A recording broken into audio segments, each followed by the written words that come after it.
Paling sedapnya ongkil gigi long ni. Jamin tak puasa long ni.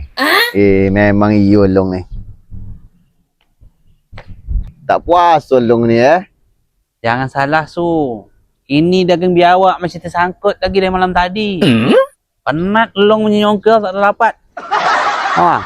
Long takut nanti terlepas dia tertelan. Kan buku puasa kita batal puasa kita. Jangan salah.